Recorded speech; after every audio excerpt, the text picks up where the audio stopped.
Picture this. You bury your mother on a Tuesday. By Friday, there's a bulldozer ripping up the forest your great-grandfather planted in 1885. Not a mistake, not a misunderstanding. The HOA president, let's call her Diane, pulls up in her white Lexus, window down, smirking. She waves a construction permit at you like it's a royal decree. 12 luxury villas, $4 million, your land. Most people would have called the cops that day, gotten an injunction, stopped them cold. I did the opposite. I let Diane and her crew pour every foundation, frame every wall, install every marble countertop and infinity pool, 95% complete. Then I walked into court with a deed older than her great-grandparents and took it all. Here's my question. Have you ever wanted to destroy someone who thought they were untouchable?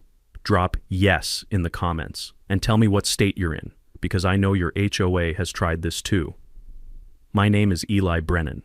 47 years old, cartographer by trade, divorced because my ex-wife said I never react fast enough. She wasn't wrong. I'm methodical. Surveyors measure twice, cut once, but when someone steals from you, sometimes patience is the sharpest weapon you've got. The land we're talking about? 18 acres of mixed hardwood forest in Shenandoah County, Virginia. Comparable properties in the area sell for $500,000. Easy. Mine had road access, water rights, and timber worth another 80 grand. My great-grandfather, Samuel Brennan, bought it in 1885 for $200 and a mule. He logged it selectively, never clear-cut, always replanted. My grandfather tapped maples for syrup every spring. My father kept bees. My mother, God rest her, turned it into a mini sanctuary. No hunting, no machines, just foxes, barred owls, and the occasional black bear passing through. The scent of wet oak bark after a rain. The crunch of hickory nuts under your boots in October. That was home. Mom moved to assisted living in Ohio 3 years back. Her lungs couldn't handle the pollen anymore. But she kept paying the property taxes, kept the land in the family. When she died in early April, the will was simple. Everything to me. No siblings to fight over it, no liens, no drama. I spent 2 weeks in Ohio handling her affairs, funeral on a Tuesday, paperwork until Thursday. Drove back to Virginia late Friday afternoon, thinking I'd spend the weekend walking the property, maybe scatter some of her ashes near the creek. Instead, I got diesel fumes and a countdown beeper. The smell hit me before I even got out of my truck. Thick, oily, wrong. Then I heard it. Beep, beep, beep. That aggressive reverse alarm that sounds like the end of the world on a timer. I pulled onto the access road and saw orange construction fencing wrapped around the southeast quadrant. 8 acres, maybe more. 2 excavators. A concrete truck idling, and fresh foundation slabs, 4 of them poured and curing, marked with stakes. Ridgeline Estates, Phase 1, 4 slabs. I didn't know it yet, but the survey map posted on the fence showed 12 villa plots. They were just getting started. I parked, walked up to the fence. A foreman in a neon vest saw me coming. "Help you, ma'am?" he said. I didn't correct him. "Long hair, I guess. Doesn't matter." "This is my land," I said. He squinted. "No, sir. Sorry. This is a permitted Laurel Ridge development. You'll need to talk to the HOA. Before I could respond, I heard the purr of a luxury engine. A white Lexus RX rolled up, window sliding down with that soft hydraulic hiss. Enter Diane Corrigan, early 50s. Blonde highlights that cost more than my truck payment. Athleisure outfit, oversized sunglasses, smile sharp enough to cut glass. She was the president of Laurel Ridge Community, the subdivision that sprouted up next to my land between 2019 and 2022. 200 cookie-cutter homes, an HOA with more rules than the IRS, and Diane at the helm. She was also a real estate agent. Conflict of interest didn't seem to bother her. She looked me up and down like I was a stray dog. "Can I help you, sir?" Polite, patronizing, practiced. "This is my land," I repeated. "Brennan family land, has been since 1885. Her smile didn't waver. "I think there's been some confusion. Our legal team handled the acquisition through a tax lien foreclosure last fall. Everything's above board. If you have concerns, you're welcome to submit them in writing to the HOA board. We meet the 3rd Thursday of every month." She reached through the window, handed me a glossy brochure. Ridgeline Estates, luxury mountain living, renderings of 12 villas, infinity pools. Tagline, sustainable community living in harmony with nature. The irony of that sentence, printed over images of my bulldozed forest, almost made me laugh. Then she rolled up her window and drove off, didn't wait for a response, didn't even pretend to care. I stood there holding that brochure, watching her taillights disappear down the access road. Then I got back in my truck and did what any surveyor would do. I checked the records. That night, sitting at my kitchen table with my laptop, I pulled up the county land records. Owner of parcel 14-009, Eli Brennan. Date recorded April 15th, 10 days ago when Mom's will cleared probate. No sale, no transfer, no tax lien, nothing. My coffee went cold while I stared at the screen.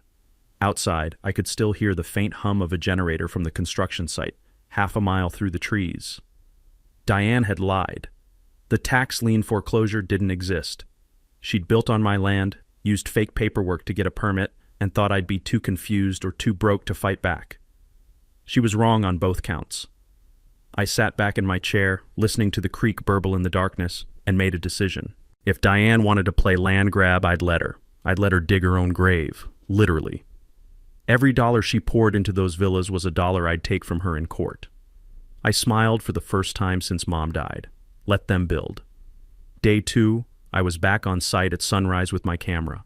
Date-stamped photos, GPS tagged, every foundation slab, every survey stake, every piece of equipment. 12 villa plots in total, plus a clubhouse and a community pool. I counted them twice. Methodical, remember? The crews were just arriving, thermoses in hand, and they gave me curious looks but didn't stop me. I wasn't trespassing on a construction site. They were trespassing on my land. By 9 a.m., I was at the county courthouse pulling records. The clerk, a woman named Brenda who looked like she'd been behind that desk since the Carter administration, barely glanced up when I asked for my deed. Parcel number? 14-009. She pecked at her keyboard with 2 fingers, squinted, then shuffled to a filing cabinet that probably predated the computer. 5 minutes later, a photocopied deed, recorded 1885, updated 1957, transferred to me April 15th. Clean, unbroken, mine. How did someone get a building permit on my parcel without proving ownership? I asked. Brenda shrugged. If they submit a title report and it clears initial review, we issue the permit. We don't litigate ownership. That's civil court. I'd read about cases like this. Developer submits sketchy paperwork, county processes the forms, and by the time the real owner notices, there's a foundation in the ground. Turns out governments don't verify who owns the dirt. They verify who claims to own it. Big difference. I sent an email to the Laurel Ridge HOA board that afternoon. Subject: unauthorized construction on parcel 14-009.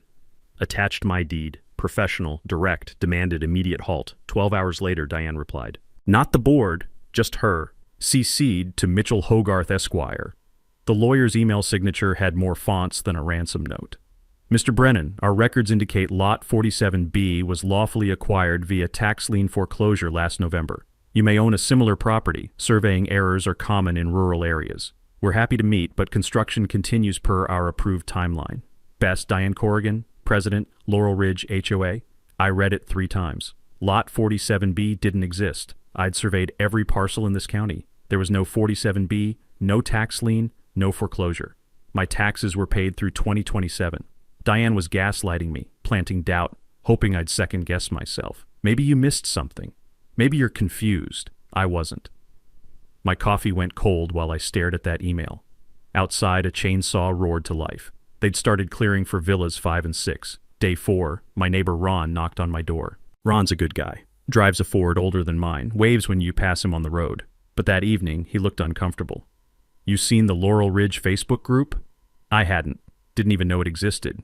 He showed me his phone. Private group. 400+ members. Diane's post from that morning. Heads up, neighbors. An individual is claiming our expansion violates his property rights. Our legal team confirmed everything is legitimate. But he's become aggressive toward contractors. Report suspicious activity. Let's keep our community safe. 65 reactions. Angry emojis aimed at me. Comments. Some people just want attention. Call the cops if he shows up. Ron scratched his neck. Don't shoot the messenger, man. Appreciate it, I said. And I did. At least one person wasn't buying Diane's spin. That weekend, I hired a private surveyor. $1,800 I didn't want to spend, but I needed ironclad proof. 2 days later, he handed me a report with iron pins and orange flags marking every corner of my land. Verdict. All 12 villas, the clubhouse, and the pool sat entirely on my property. Not a boundary dispute. Not ambiguous. Trespass. I took it to Martin Geist, my semi-retired lawyer, old family friend. He read the report and grinned like a wolf eyeing a henhouse. Eli, I can file an injunction today. Stop construction. Make them tear it down. Or you let them finish. Every dollar Diane pours into concrete and drywall becomes a dollar you claim in damages. Completed structures are easier to value and easier to take. I thought about my ex-wife's favorite complaint. You never react fast enough. She wanted yelling, table flipping, immediate action. But 20 years of surveying taught me something. The person who moves first doesn't always win. Sometimes you wait. You document. You let the other side commit fully to their mistake. Then you bury them in it. Let them build, I said. That night I sat on my porch with Old Forester, Dad's brand, listening to nail guns echo through the trees. Thunk, thunk, thunk. Somewhere in the dark, Diane's white Lexus crept past my driveway. Didn't stop, didn't wave. I raised my glass. Cheers, Diane. Dig deeper. Week 2, Diane tried to buy me off. A certified letter arrived in a cream-colored envelope so thick I thought it was a wedding invitation. Mitchell Hogarth's law firm embossed in gold foil across the top. I opened it with a butter knife. Dear Mr. Brennan, to resolve this matter efficiently, Laurel Ridge HOA offers to purchase your adjacent 10-acre parcel for $85,000. This represents fair compensation for unimproved land and includes a mutual confidentiality agreement to protect both parties' interests. Please respond within 7 business days. I had to read it twice. $85,000 for land worth $500,000.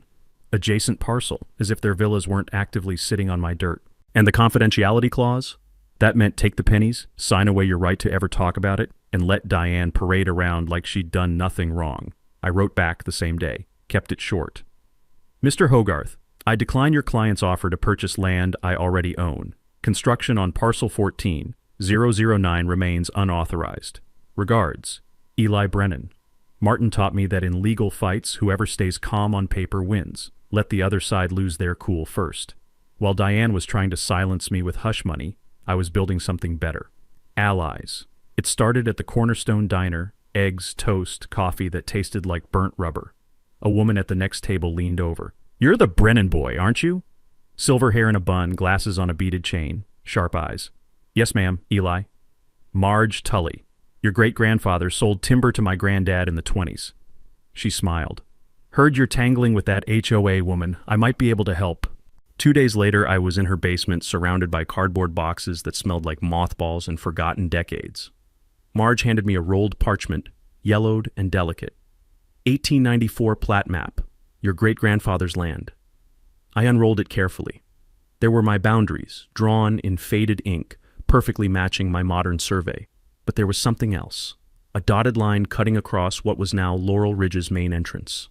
Right of way, Marge said, easement for timber hauling. Never formally vacated, far as I know. I'd read about a case in West Virginia where a forgotten logging easement shut down an entire subdivision because the developer never checked old records. Easements don't expire just because nobody's used them. They're like property rights in hibernation, waiting for someone to wake them up. If this easement still existed, I could block Diane's access to her own neighborhood if I needed to. Marge, I said, you just gave me a nuclear option. She grinned. Thought you might like that. The next ally found me at a gas station 3 days later. Guy in a dusty work vest, late 30s, sunburned and exhausted. Ray Booker, foreman from the construction site. You're Eli? He said quietly, glancing around. Yeah. Ray, Summit Contractors. Look, I don't know what the hell's going on, but Diane's paychecks are bouncing. My crew's ready to walk. If you're really the owner. He hesitated. I need to know which side of this I'm on. I pulled my deed from the truck's glove box. I'd started carrying it everywhere and showed him. Ray studied it, then the construction site photos on my phone. His jaw tightened. Son of a bitch, he muttered. Then he handed me a folded budget sheet from his pocket. $4.2 million total. She's pre-sold 6 villas for $850 to $1 million each. If this project dies, she's buried. When I win, I said, I'll make sure you get paid, and I'll need a crew to clean up whatever disaster she leaves. Ray shook my hand. Hard. Deal. That evening, an email arrived from someone named Kevin Lassiter, HOA board member, apparently. Subject: I owe you an apology. The message was long, rambling, filled with Bible verses and self-flagellation. But one line mattered. Diane never showed us a title report. She said her lawyer cleared everything. We trusted her, and I'm ashamed we didn't verify. I sent it straight to Martin. His reply: negligence on top of fraud. Beautiful. Construction hit 40%. Walls going up now. Ray's crew waved when I drove past. They knew. Diane sat in her Lexus under a tree, watching, chewing her nails raw, Let her worry. My side was growing. Hers was crumbling. Week 5, Diane went nuclear. She called the Shenandoah Sentinel, our local weekly, circulation maybe 3,000, and gave them a sob story. The front page ran, "Local HOA battles frivolous land claim." The article quoted her extensively. Painted herself as a community hero, fighting a disgruntled individual attempting to extort the HOA with baseless accusations. She claimed she was a single mother, working tirelessly for affordable housing. I actually laughed at that line. Diane wasn't single. Her husband was a notary public. And those villas started at $850,000. Affordable for who, orthopedic surgeons? But the damage worked. I started getting stares at the grocery store. Someone egged my mailbox. The Cornerstone waitress wouldn't make eye contact anymore. 3 days later, Diane filed for a restraining order, claimed I'd harassed contractors and made threatening statements. All fiction. I had to show up to court with my documentation proving I'd never threatened anyone. Judge tossed it in under 5 minutes. No evidence, no witnesses. But that wasn't the point. The filing became public record. Another headline, HOA seeks protection from aggressive claimant. I didn't respond publicly. Didn't write letters to the editor or rant on Facebook. Instead, I called the Virginia Department of Labor and Industry, anonymous tip line. I'd like to report possible code violations at the Ridgeline Estates site in Shenandoah County. Stormwater runoff into the creek, excavation on unstable slopes, missing safety barriers. I wasn't lying. I documented all of it during my walks. I just made sure someone with a clipboard would actually look. 2 days later, a state inspector arrived unannounced. Spent 4 hours crawling over the site. Found violations. Improper stormwater management. 2 villas built outside the permitted footprint. Inadequate worker safety bonding. Red tags went up on 4 villas. Full stop work order. Cost to Diane, $60,000 in fines, 2 weeks of delays, and a crew sitting idle while she scrambled to fix problems she should have handled from the start. People think regulations are bureaucratic nonsense until they need them. The truth is, if someone's cutting corners, one anonymous phone call can make their whole house of cards wobble. You don't need a lawyer for that. Just a functioning sense of civic duty. Ray called me that night. Don't know who tipped off the inspectors, but Diane's losing it, screaming at everyone, threatening to fire the whole crew. Sounds stressful, I said, deadpan. He snorted. Yeah, real stressful. While construction sat frozen, Diane's pre-sale buyers started panicking. One of them, a lawyer from Richmond, Googled the property and found my deed in public records. He emailed Diane demanding title insurance proof. She stalled, sent vague replies about processing delays. He wasn't having it. 72 hours or he'd pull his $50,000 deposit. Diane accidentally CC'd 2 other buyers on her response instead of BCC. Within an hour, all 3 were threatening to walk. Her construction loan officer started calling twice a day. The walls were closing in. Week 7. 2 in the morning, my truck alarm jolted me awake. I stumbled outside in boxers and boots, all 4 tires slashed, windshield cracked like frozen lightning, spray painted across the hood, drop it. Standing there in the dark, smelling the rubber and paint fumes, I felt something I hadn't felt in years, genuine fear. Not of Diane, but of what someone desperate enough to do this might try next. I called the sheriff. 40-minute wait. Filed a report, got a case number, knew nothing would come of it. But the next day, I installed 6 trail cameras in the trees. $900, worth every penny. 3 nights later, 11:47 p.m., the cameras caught a white Lexus idling on my access road. Driver door open, interior light glowing. A man got out from the passenger side, stocky, baseball cap, carrying a jerry can. He walked toward my property line, then froze when my motion sensor light blazed on. He jogged back, and the Lexus peeled out. I zoomed in on the footage. License plate clear, Diane's car. The man's face partially visible under the cap. Looked like her brother-in-law, a guy named Travis I'd seen at HOA events. I saved the footage, burned it to 3 USB drives. Didn't call the sheriff. Not yet. I wanted Diane to think she'd won this round. Construction resumed after the corrections. 60% now. Roofs, windows, landscaping starting. It was starting to look like a real neighborhood. I drove past every morning, waved at Ray. He waved back, grinning. Diane stopped showing up to the site entirely. Good. Let her hide. The closer they got to finishing, the sweeter the ending would be. Week 8, Marge called me, breathless. Eli, get over here, now. I drove to her house, found her in the living room surrounded by papers. She looked like a professor who'd just cracked the Zodiac cipher.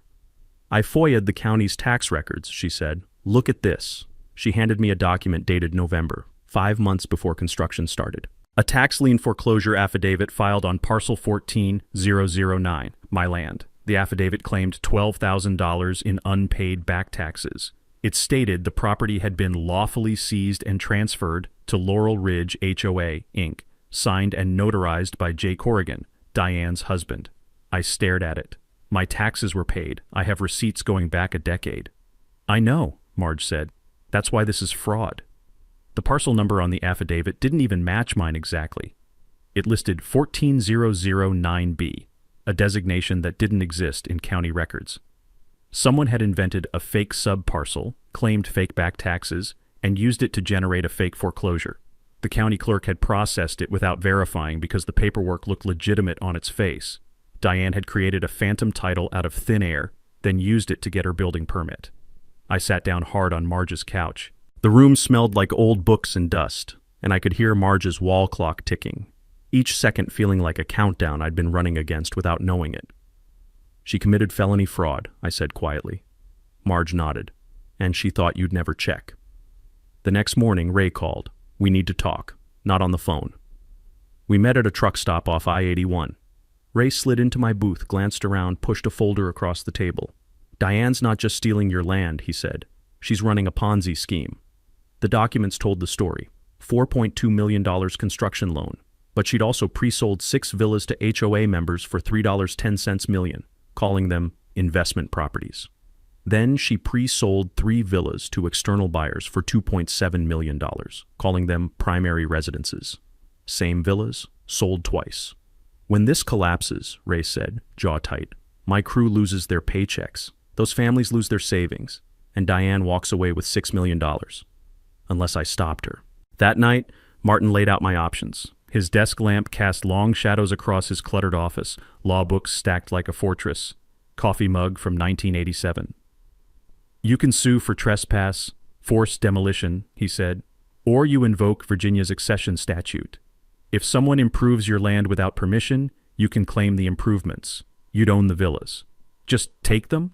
It's centuries-old law. The wrongdoer doesn't get to profit, but you'd be responsible for what happens next. I thought about Diane pocketing millions while Ray's crew went unpaid. Thought about families losing their deposits. Thought about my mother's land torn up and paved over for greed. If I take them, I said, what do I do with 12 luxury villas? Martin leaned back. That's your character test. Diane stole from everyone. You taking what's yours is justice. What you do afterward, that's who you are. The answer came easily. I'd take the villas, but I wouldn't sell them for profit. Veterans housing, affordable rentals, something that actually helped people instead of bleeding them dry. File everything, I told Martin. Quiet title, trespass, fraud charges. I want those villas, and I want Diane buried. He grinned. Now we're talking. Construction hit 75%. Diane sent a final offer, $150,000 plus a public apology from me, as if I was the one who'd done something wrong. I threw it in the trash. Let her finish building. Every dollar she spent was a dollar she'd lose. Every villa she completed was another piece of evidence. The trap was nearly set. Week 10. Martin's conference room smelled like old coffee and legal pads. 3 bankers' boxes on the table, bulging with evidence. Martin stood at the head, sleeves rolled, a yellow highlighter tucked behind his ear like a carpenter's pencil. This, he said, tapping the fake foreclosure affidavit, is Exhibit A. Everything else is napalm. The evidence, my 1885 deed and every update since. The modern survey, Ray's work orders signed only by Diane. Trail camera footage of her Lexus and brother-in-law with the jerry can. Kevin's email admitting the board never saw a title report. Pre-sale contracts promising ownership Diane didn't have. And Marge's 1894 plat map showing the easement across Laurel Ridge's main entrance. Our nuclear option if needed. We file Monday, Martin said. Quiet title, trespass, fraud. We're also notifying First Valley Bank their collateral doesn't exist. Then what? Bank freezes the loan. Diane's got 72 hours before her world catches fire. Martin filed Monday. By Wednesday, it was a media circus. The Sentinel ran it front page. Richmond picked it up.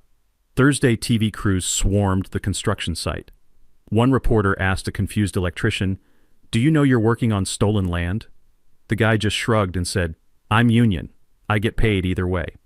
I almost felt bad for him. Friday morning, First Valley Bank dropped the hammer. Notice of default, loan frozen. 10 days to prove clear title or they'd call the full $3.2 million. Diane couldn't pay that. Nobody could. Her emergency HOA meeting that weekend was closed door, but word leaked. She told members I was trying to steal their project. But people were Googling now, checking records, asking questions. One of those people was Paula Eng. Paula, nurse, early 40s, single mom, had dumped her entire retirement into a pre-sale villa, $220,000. When she called me, her voice shook. I think I've been scammed. We met at Cornerstone. She slid her sales contract across the table, pointed to a clause buried in the fine print. Binding arbitration. Can't sue. And this line here, Laurel Ridge HOA guarantees full title warranty. She looked up. That's a lie, isn't it? Yeah. I talked to 4 other buyers. Same contract. We want in on your lawsuit. By week's end, Paula had rallied 5 scammed HOA members. They hired a lawyer, filed their own fraud suit, and joined my case as co-plaintiffs. Diane wasn't just fighting me anymore. She was fighting her neighbors. When you're facing fraud, you're rarely alone. Find the other victims, pool resources, and suddenly, you're not one person with a lawyer. You're a coalition with momentum. Courts pay attention to patterns. So do juries. Then the marriage broke. Jay Corrigan, Diane's husband, the notary whose stamp was on the fake foreclosure, got subpoenaed. Quiet guy, accountant, probably never wanted any of this. He hired his own lawyer and sent Martin a letter. I'll testify my wife forged documents with my stamp without my knowledge. I want immunity. Martin called me. Her husband's flipping. I sat with that for a moment. A marriage ending because one person's greed finally swallowed everything. It should have felt like victory. Instead, it felt like watching a car crash in slow motion. Ugly, inevitable, and nobody walking away unscathed. But I'd use it. Week 13, final walkthrough. We stood at the construction site. Me, Martin, Marge, Ray, Paula.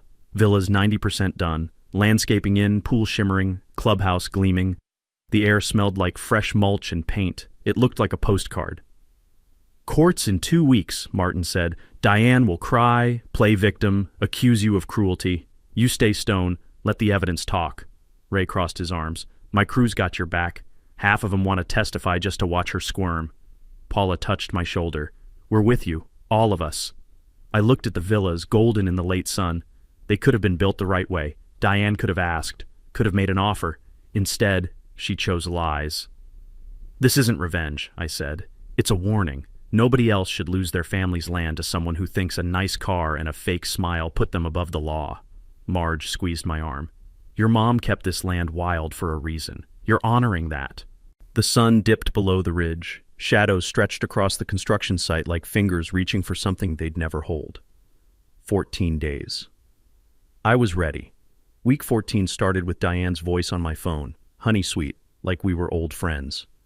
Eli, let's be adults. I'll give you 3 villas, free and clear. Sell them, walk away with $1 million. Just drop the suit and sign a little NDA. Silence. I don't want 3 villas, Diane. I want my land back, and I want you out of real estate. The honey curdled. You have no idea who you're messing with. See you in court. I hung up, filed a police report for attempted bribery, got a case number. Documentation matters. 2 days later, Diane's lawyer filed a counterclaim. I'd allegedly forged my own deed, planted false survey markers, harassed contractors. Attached was an affidavit from a handwriting expert. Martin checked the guy out. Hogarth's cousin, not certified. Did his analysis on photocopies. They're claiming your 1885 deed is fake, Martin said, based on a document examiner whose credentials include attended a weekend seminar in 2019. I almost laughed. Almost. Then Diane went on TV. Channel 7 News, 6 o'clock, Diane in a modest dress, tissue in hand, makeup just dewy enough to suggest tears. I'm just trying to provide homes for families, she said, voice breaking. He's weaponizing the system. Honestly, I'm scared. He's been so aggressive. I watched it alone in my kitchen. My coffee went cold. The house was silent except for Diane's voice calling me hostile, dangerous, vindictive. Friday, Martin called. We're doing a press conference, Monday. Courthouse steps. You're going on record. I hate cameras. Diane's winning the PR war. Time to fight back. Monday morning, 10 o'clock. Courthouse steps under a gray sky that threatened rain. Cameras everywhere. Local stations, regional outlets, someone's iPhone on a tripod. The air smelled like wet concrete and someone's cigarette smoke drifting from the parking lot. Martin spoke first. Fraud, trespass, fake foreclosure. Then he stepped aside. My turn. I pulled out the deed. Original, sealed in plastic, and held it high. My name is Eli Brennan. My family has owned this land for 140 years. This document proves it. I kept my voice flat, factual. Diane Corrigan built on my property using a forged foreclosure created with her husband's notary stamp. I'm not here for revenge. I'm here because property rights matter. The court will decide. Reporters fired questions. I answered calmly. Never raised my voice. Let the facts do the work. By Tuesday, we'd gone viral. AP picked it up. Reddit thread, HOA Karen builds mansions on stolen land. TikTok turned Diane's teary interview into a meme. Someone set it to circus music. Another dubbed it with Curb Your Enthusiasm theme. Comment sections roasted her. Main character energy. Gaslight gatekeep girl boss. The narrative flipped. Diane went from victim to villain overnight. Wednesday, the Laurel Ridge Board held an emergency vote. Diane was sick. Didn't attend. Result 4-0 removal as president. Forensic audit ordered. 48 hours later, the auditor dropped a bomb. Diane had embezzled $180,000 in HOA dues over 3 years, Lexus payments, Caribbean trips, a nose job. The villa project was partly a scheme to replace stolen money. Martin called. She's not just getting sued anymore. Commonwealth's attorney is filing charges. Then the bank moved. First Valley called the loan. $3.2 million due immediately. The HOA couldn't cover it. They were broke after Diane's embezzlement. Bank slapped a lien on the villas and evicted Ray's crew mid-shift. Ray called me, voice tight. 3 weeks unpaid. She won't answer her phone. That afternoon, I wired him 15 grand from my savings. Good faith. More coming after court. Long pause. You didn't have to do that. Yeah, I did. Your crew didn't do anything wrong, his voice cracked. Thanks, man. By Friday, Diane had vanished. House dark, car gone. Neighbors said they hadn't seen her in days. Rumors swirled, fled to Tennessee, checked into rehab, hiding at her sister's. Truth came later. She'd checked into a roadside motel 2 counties over, curtains drawn, surviving on gas station wine and reality TV, waiting for a lawyer to make it all go away. No lawyer could. Construction sat frozen at 95%. Villas empty, silent, windows reflecting nothing but sky. The pool sat full but lifeless. The clubhouse locked. A monument to greed half-built and abandoned. Court in 7 days, week 17. Circuit court. Judge Harlan Meeks presiding. 60-something, former JAG officer, reputation for zero tolerance of bullshit. The courtroom was packed. Me and Martin at one table. Diane and Hogarth at the other. Paula and the Victims Coalition in the gallery with their lawyer. Reporters in the back row, notebooks open, a sketch artist from the Richmond paper. Diane looked thinner, no makeup, gray dress that hung loose. She'd aged a decade in 2 months. Hogarth did all the talking. Your Honor, the 1885 deed presented by Mr. Brennan lacks a modern survey description, creating ambiguity about boundaries. My client acted in good faith based on documentation provided by the county. Martin stood. Your Honor, we have an 1894 plat map matching Mr. Brennan's modern survey exactly. The boundaries have been consistent for 140 years. As for good faith, Mrs. Corrigan's husband will testify she forged the foreclosure affidavit without his knowledge. Judge Meeks looked at Diane. Is Mr. Corrigan present? Yes, Your Honor, Martin said. J. Corrigan took the stand. Mid-40s, pale, wearing a suit that looked borrowed. He wouldn't look at Diane. Martin approached. Mr. Corrigan, did you notarize the tax lien foreclosure affidavit on parcel 14-009? No, sir. But your notary stamp appears on the document. My wife had access to my home office. I kept my stamp in a drawer. I didn't know she'd used it until I got the subpoena. Did she ask your permission? No. Did she tell you she was building on disputed land? No. I thought everything was on HOA property. When I found out, his voice cracked. I'm sorry, I should have checked. He finally looked at Diane. She stared at the table, jaw clenched. No further questions, Martin said. Hogarth tried cross-examination, but there was nothing to attack. Jay was cooperating fully, had immunity, and his testimony was devastating. Next up, Ray. Ray wore clean jeans and a button-down, work boots polished. He sat straight, hands folded. Martin walked him through the timeline. Work orders signed only by Diane. Texts telling crews to avoid that hippie guy.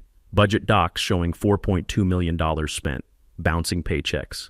Did Mrs. Corrigan ever show you proof of ownership? Martin asked. No, sir. She said it was HOA land. Told us not to talk to Mr. Brennan if he showed up. Did you believe her? Ray hesitated. At first. Then the check started bouncing. Then the state inspector showed up. Then I saw Mr. Brennan's deed. He looked at Diane. I realized we'd been building on stolen land. The judge took notes. Hogarth declined to cross-examine. Paula testified next, showed her contract, the binding arbitration clause, the fake title warranty, explained how she'd scraped together $220,000, her entire retirement, believing Diane's promises. She told me it was a guaranteed investment, Paula said quietly. Safe, legal, I trusted her. 4 other victims gave similar statements. Hogarth objected twice, got overruled both times. Then Diane took the stand. Hogarth's strategy, humanize her, claimed she'd been misled by bad legal advice. Diane started strong. Tears. Apologies. I never meant to hurt anyone. I thought everything was proper. Martin's cross-examination was surgical. Mrs. Corrigan, when did you first see Mr. Brennan's deed? I don't recall exactly. You're a licensed real estate agent. You know how to check property titles, correct? Yes. Did you check the title before filing for the building permit? Long pause. My lawyer handled that. Mr. Hogarth is sitting right there. Did he ever tell you the foreclosure was legitimate? Hogarth shifted in his seat. Diane's voice rose. I relied on documentation. Documentation you created, Martin said calmly. Your husband just testified you used his notary stamp without permission. The county has no record of any tax lien foreclosure. You fabricated it, didn't you? I made a mistake. A mistake? Or fraud? Objection. Hogarth stood. Sustained, the judge said, but the damage was done. Diane broke. I needed the project to work. The HOA was in debt, and I thought if we could just finish the villas, sell them, everything would be fine. The courtroom went silent. She'd just admitted it, on the record. Martin sat down. No further questions. Judge Meeks removed his glasses, pinched the bridge of his nose. I've heard enough for a preliminary finding. Mr. Brennan's title is valid. The foreclosure affidavit is fraudulent. Construction was unauthorized. He looked at Diane. We'll reconvene in 2 weeks for damages and remedies.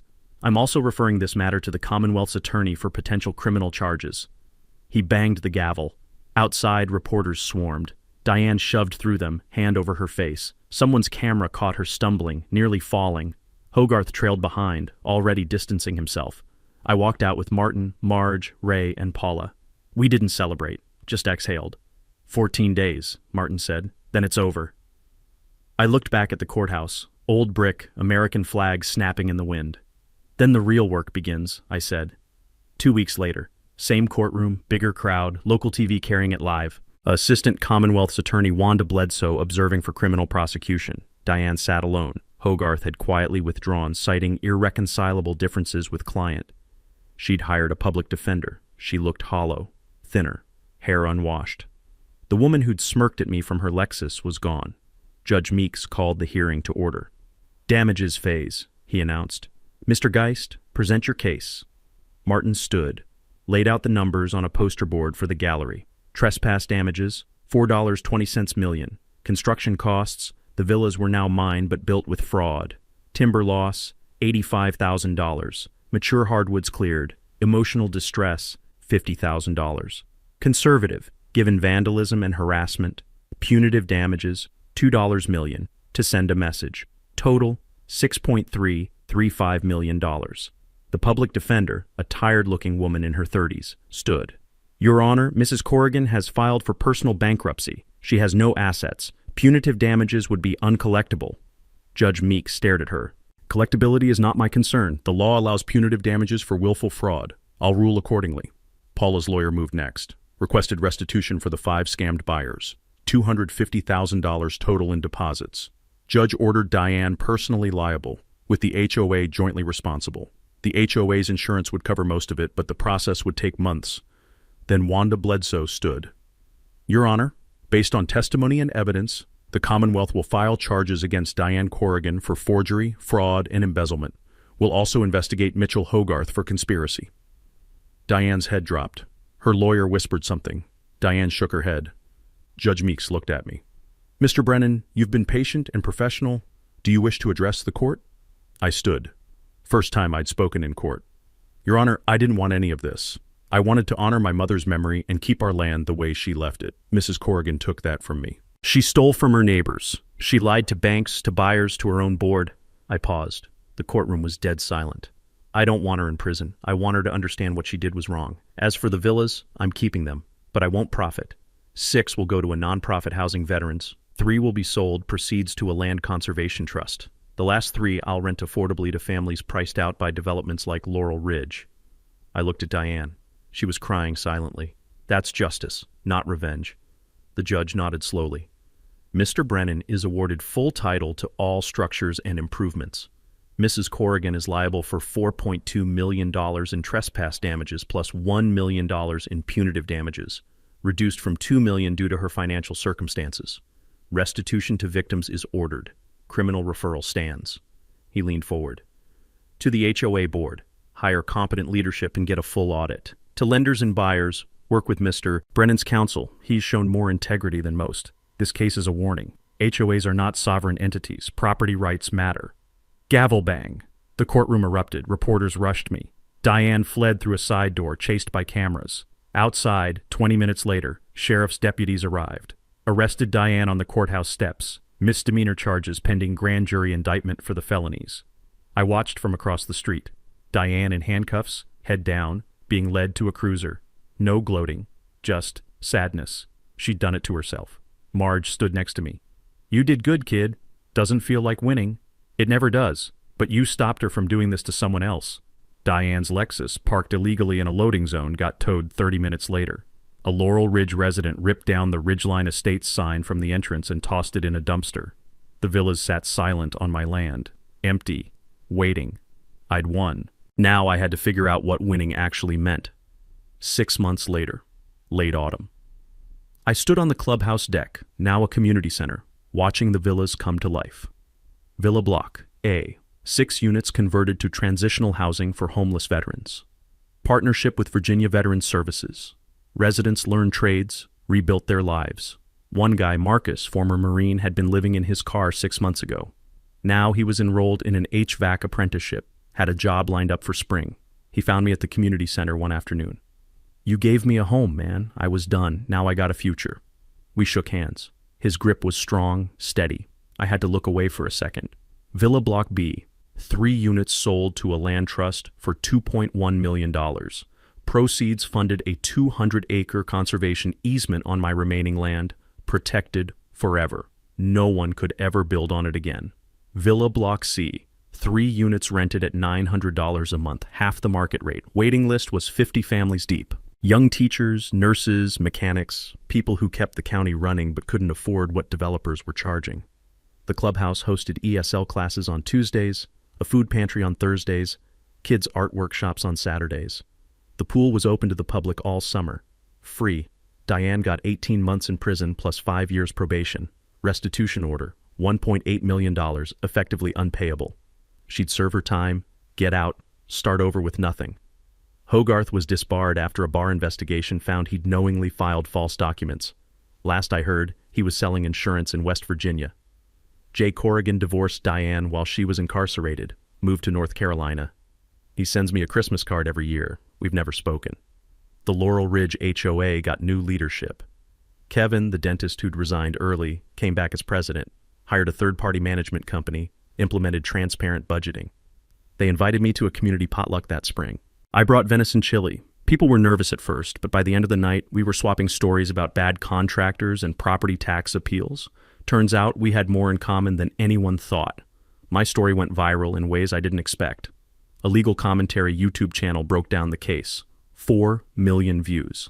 I did 2 Reddit AMAs, shared the legal tactics, accession statutes, anonymous regulatory complaints, FOIA requests for public records. 3 other landowners in Virginia used the strategy to fight HOA encroachments. 2 won settlements. 60 Minutes did a segment on HOA wars, featuring my case. I declined to appear on camera but provided documents. The piece sparked state legislation requiring HOAs to carry liability insurance and submit to regular audits. Small victories, but they mattered. 1 year after the verdict, I hosted the first annual Forest and Family Festival on my land.